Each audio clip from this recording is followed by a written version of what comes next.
Ngisekulahleke kodwa wehla umhlengiwa wangikhiphe kufeni lomhlengi ungubanini uJesu akakho munye qha wena wafa uvukile usesimele ezulwini wabudela ubukhosi bakhe wehla wafa emhlabeni igama elinguJesu Kristu malibongwe ezizweni lomhlengi ungubanini nguJesu kakho munye qha wehla wafa uvukile usesimele ezulwini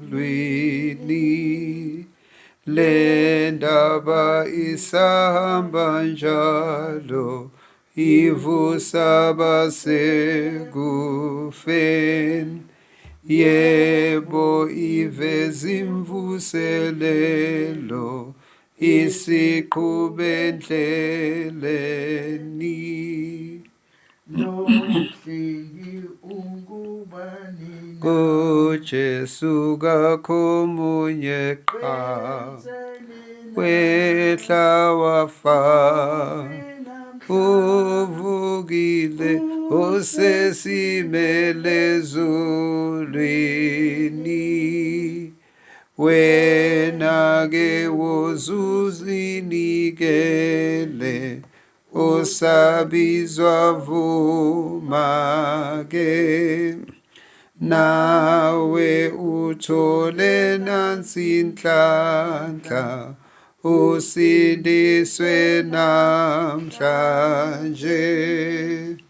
lomhlengi ungubanini uJesu kakho munye qha wehla wafa uvukile usesimele ezulwini. Sifunda lokuzana kuMarku 2:17 kodwa sokukhala ku-16 ngaphansi kwesihloko esithi uJesu uphilisa umuntu ofe uhlangothi ukubizwa kukaLevi. Number 16 uthi khona ababhali nabaFaristi bembona edla nezoni nabathelisi bathi kubafundi bakhe yini ukuba adle nabathelisi nezoni na? uJesu ekuzwa lokhu wathi kubo, abaphilileyo abadingi inyanga ngabagulayo kodwa, kangizelanga ukubiza abalungileyo kodwa izoni. Lana abantu abaFarisi nababhali ngokunjalo bebehlale benakile bembhekile uJesu ukuthi wenzani, ngoba bemelene nalokho akwenze naye lempilo yakhe nje. So yonke into ayenzayo ngoba bayabantu bomhlaba bacabanga ngokomhlaba, bacabange okubanzi nokuze kube phakathi njengoJesu uthi babuza abahalophuzana abahamba noJesu abafundi bakaJesu ukuthi why edla nezoni nabathelisi. Ngoba kunjalo kaningi masingabantu sesindisiwe masibona abanye abantu basesephansi bangakalitholi ivangeli sibabukela phansi, sibabone ukuthi kuyizoni, singahlali nalapho bekhona noma bedla khona singasondeli phambi kwabo. Kodwa uJesu la udla nabo, uhleli nabo. So laba babuza abafundi ukuthi why adle nabathelisi nezoni. Ngabe uJesu ethi kubo uma ekuzwa lokho wathi kubo, angizelanga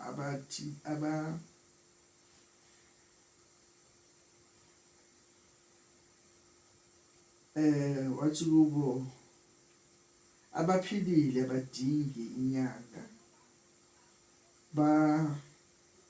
abagulayo bodwa, kangizelanga ukubiza abalungileyo kodwa izoni.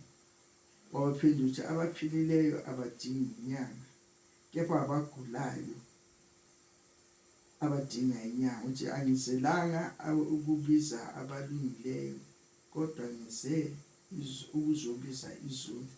Ngoba uJesu wayeza ezofela izoni ukuze asibuyisele kuNkulunkulu, ngoba sesihambile, sidukile, siphumile, sihamba ngezindlela zethu.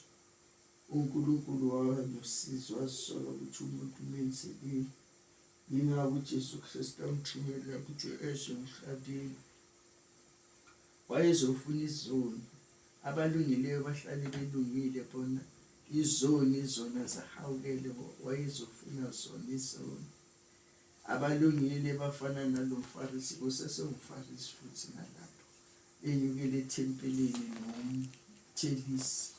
Uma efika lapho yena wethandaza uzenza uzisho ubungcono bakhe nokwenza kwakhe akwenzela abantu, nokuzila kwakhe ukudla ukuthi uzila kangaki ngeviki, konke lokho utshela uNkulunkulu. Ayisho ukuthi angifani nalo umthelisi. Shuthi umthelisi unesono ukuthelisa abantu, kepha umthelisi yena wayethule, ebubule, ebheke phansi, angafuni ukubhekisa amehlo akhe ezulwini ngoba eyisoni. So nalapho uJesu saphendula kanjalo ukuthi akezelanga abalungileyo, uzele izoni ukuba zilunge, zithole umusa, ziguquke, ziphenduke ezonweni zazo. Ngakho siyambonga uNkulunkulu esasibonisile lentunja yokubaleka, yokuphuma ebubini ukuba sisindiswe size kuye. Bakhona abaningi abangayibonanga, abangakasiboni lesidingo sokuthi beze eNkosini, kodwa uNkulunkulu uzawubahawukela, ababize. Uma ebabiza bazakuza, inhliziyo zabo ezinkulu zizavuma sibuyele kuNkulunkulu. Ngakho siyambonga uNkulunkulu uJesu Kristu oweza emhlabeni azosifuna silahlekile ukuba asibuyisele kuNkulunkulu. Njengokuthi angabenza abaphilileyo abadingi inyanga, ngabagulayo bodwa, kangizelanga ukubiza abalungileyo kodwa izoni.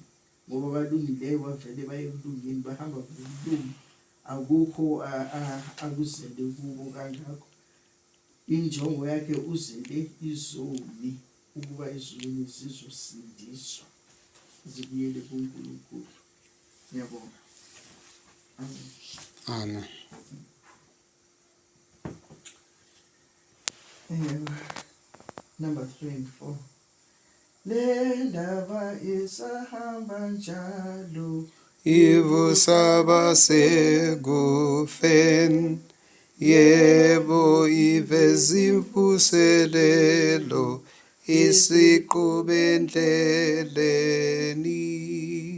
Mhlengi ungubani na?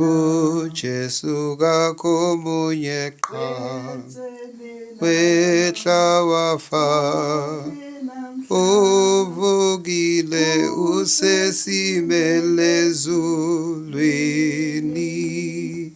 Wena ke wosuzinikele, usabizwa vuma ke, nawe uthole nansi inhlanhla, usindiswe namhlanje. Lo mhlengi ungubani na? uJesu kakho munye qha, wehla wafa, uvukile usesimele ezulwini.